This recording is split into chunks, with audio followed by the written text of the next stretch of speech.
There's a question that echoes in the private corners of the internet, in late-night search histories, and in quiet conversations. It's a question surrounded by myths, anxiety, and a ton of misinformation. What really happens to your body, specifically your prostate, if you masturbate every single day? The whispers you've heard online might suggest it's dangerous, that it can cause damage, inflammation, or worse. The fear-mongering is real. But what does the actual science say? Well, I'm going to tell you the truth today. And I promise you, the answer is genuinely shocking, and it is almost certainly not what you have been led to believe. To truly understand the shocking reality, we first need to get acquainted with the key player here, the prostate gland itself. So what is it? Put simply, the prostate is a small walnut-sized gland that's part of the male reproductive system.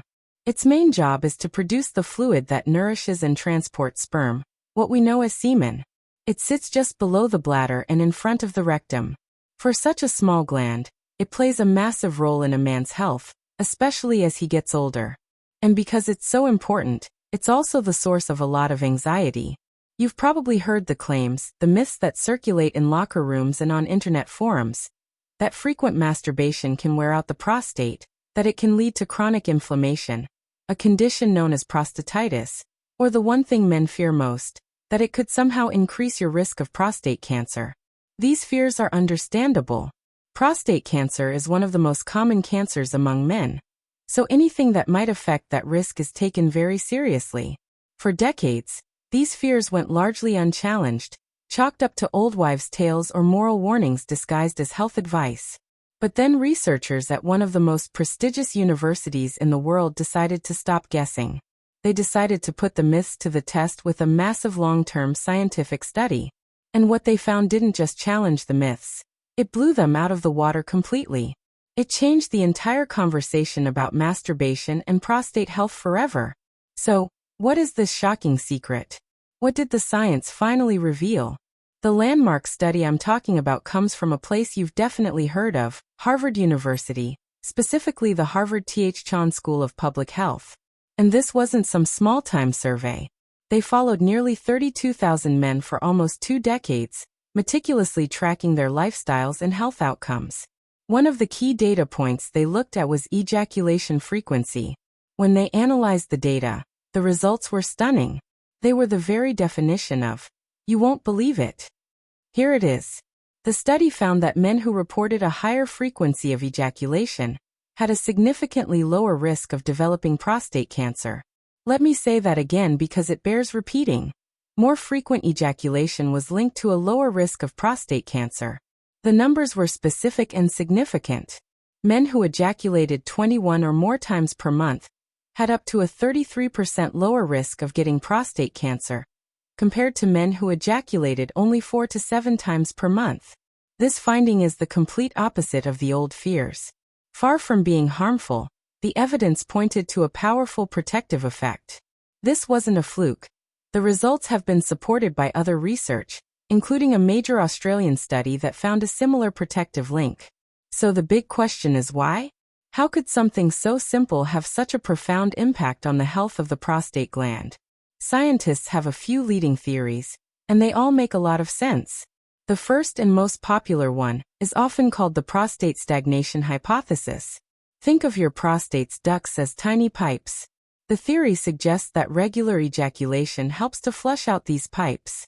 This process clears away old cells, built-up secretions, and potentially harmful substances or carcinogens before they have a chance to linger, cause inflammation, and potentially trigger the cellular changes that lead to cancer.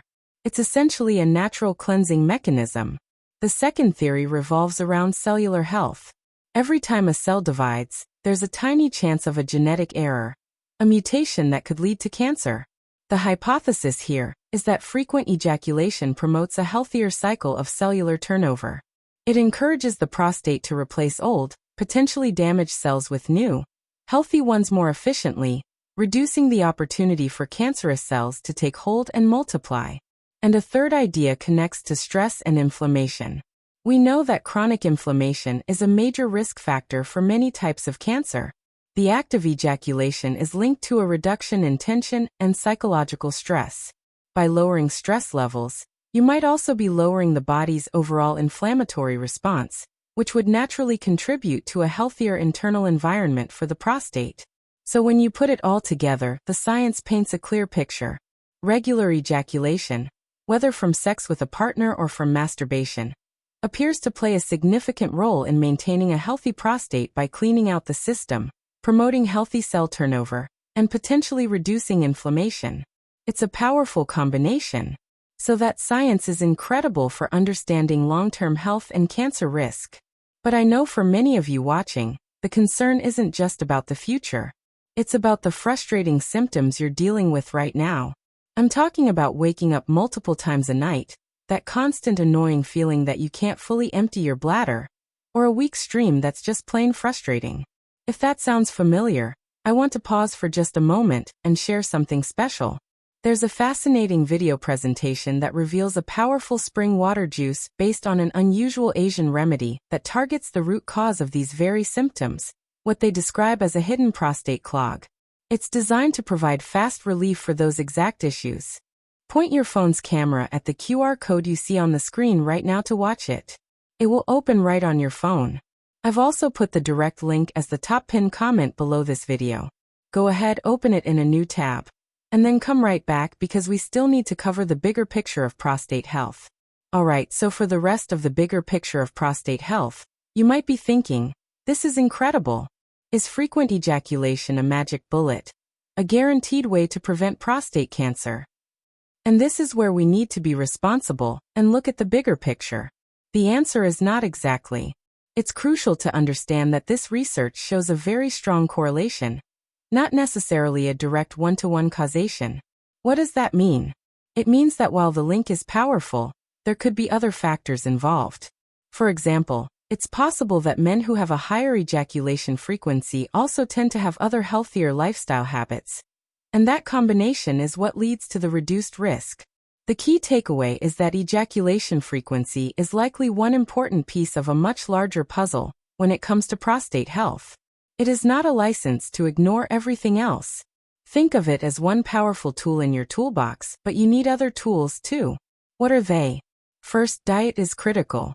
Diets rich in fruits, vegetables, and healthy fats are linked to better prostate health. Foods containing lycopene like tomatoes, watermelon, and grapefruit are particularly beneficial. Green tea and foods rich in omega-3 fatty acids like fish are also great additions. Second, exercise. Regular physical activity helps you maintain a healthy weight, which is hugely important. Obesity is a known risk factor for more aggressive forms of prostate cancer. Even 30 minutes of moderate exercise most days of the week can make a huge difference. Third, avoid smoking and limit alcohol consumption. Both are linked to an increased risk of various cancers and can negatively impact your overall health. And finally, and perhaps most importantly, be proactive.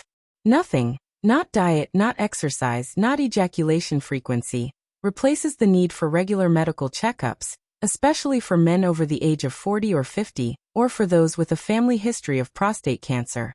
Talking to your doctor about screening options like the PSA blood test is the single most effective way to catch any potential problems early when they are most treatable. So let's circle all the way back to our original shocking question. What does daily masturbation do to your prostate? The unbelievable truth, backed by top-tier science, is that far from being the harmful act that myth and fear have made it out to be, it might actually be one of the simplest, most natural things you can do to contribute to a healthier prostate over the long term. It's not a cure-all. It's not a replacement for a healthy lifestyle and regular doctor visits, but the evidence is compelling. A healthy sex life, which includes masturbation, is a partner, not an enemy, in the fight for long-term prostate health. If you found this video valuable and want more health myths busted with real science, do us a huge favor and hit that like button. It really helps the channel. Make sure you're subscribed and you've clicked the notification bell so you don't miss our next video. And now, I want to hear from you.